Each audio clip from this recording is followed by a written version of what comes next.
now. Emily, take it away. Oh my gosh, is this new Sebastian? This has got to be new Sebastian. It's new yeah. Sebastian. I'm like, oh, it sounds a little different. You don't want to sing. You're singing in the breaks. You don't want to sing on No, TV. I'm sorry. Oh, time to check in on the latest buzz in the entertainment world. Mike from What If I Won the Buzz joining us live right now. Liz is taking the morning off. Good morning, Mike. Good morning, guys. How are you? Good morning. Good, good. I'm excited to go see the new Little Mermaid. It came out in theaters over the weekend, had a pretty successful holiday weekend at the box office, and apparently one of the stars of the movie snuck into a screening. Oh my gosh.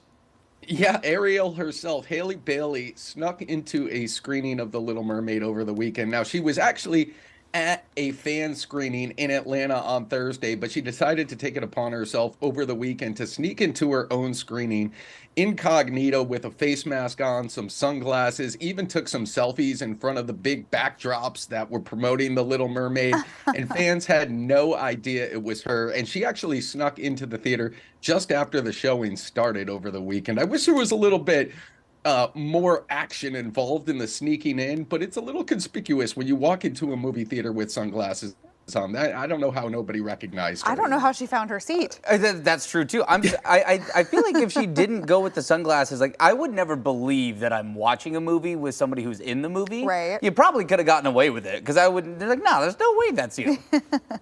No, and she certainly did. Not a single person recognized her. She posted it up on TikTok, and then everybody was like, oh my God, I think I saw you there, so on and so forth. But The Little Mermaid had a huge weekend worldwide, raked in almost $164 million so far. I don't know how the holiday weekend incorporates into those numbers, if they take today's showings into the factors, but it's certainly going to debut at #1 over the weekend. Yeah, monster yeah. showing. A lot of people are pretty excited to see just a childhood classic really brought to life in the live action film. I don't know how I feel about Flounder looking a little different. Poor Flounder the fish.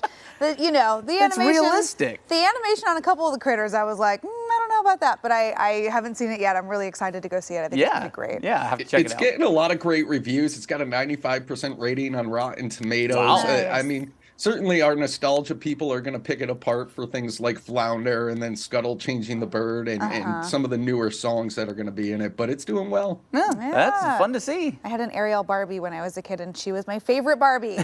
she had you could put fins on, or she could have legs. So between The Little Mermaid and the new Barbie movie, your head is exploding. I know, 2023 is a great year for me. That's all that 90s nostalgia. Okay, we have a famous doomsday prepper. I always find this fascinating. Yeah. Josh, how do you say his last name? Dumel. Dumel? Mm-hmm. I recognize his face, but I don't know how to say his name. But he's a doomsday guy. Yeah, I always butcher his last name too, Travis. Have no worries about that. Josh Duhamel was doing an interview, and reportedly he's been prepping for Doomsday for quite a few years. Now, he said specifically he doesn't think anything is imminently going to happen. So, these are all just preparations that he's making. But a few years ago, he bought a compound in North Dakota. And then subsequently, a couple of years later, the next door neighbor ended up putting their property. So now he has a 54-acre compound, no electricity, but he does have wells. He is stocked up on food. He's learning how to hunt, and he's building an underground lair for his family just in case things go awry. I mean, okay, here's my question. Has he been in like one too many like zombie action movies now, and he's just like, I gotta be ready for this? I think this is just a case of the rich being rich and having nothing else to spend their money on. I mean, if I was as rich as him, I'd probably have a getaway place or a compound shelter in the middle of the woods somewhere as well. I tell you what, I would have a getaway place, but it would have electricity. There would be electricity. There would be a hot shower. It would just be like my vacation spot. Oh my God. Yeah, I'm much more of a fan of glamping than I am camping. So, if I could find a place in the woods I could go to on a long weekend and then hide out there in case everything goes, belly up at some point, I'd be happy with that. Not a bad call. All right, I can't let you go, Mike. We got Game 7 between the Miami Heat and his beloved Boston Celtics tonight. On. Okay, I know you're going to say they pull it off, but do you believe it? Do you feel it?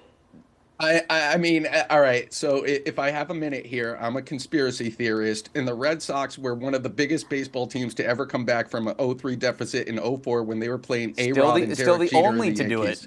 Yeah. Yeah. Now, A-Rod and Derek Jeter were in attendance in Miami for this year's Game 3, And since then, the Miami Heat have not won a game. So I think the curse is real. They're back in Boston tonight. They got to win. Oh, I love that. I love a sports conspiracy theory. First time to ever see it happen for the NBA. Yeah. So coming back from an 0-3 deficit. Well, best of luck to your C's. Yeah, that's exciting. Thanks, guys. All right. Have a good one, See Mike. you later. Have a good one. You too. And don't forget you can listen to Liz and Mike every week.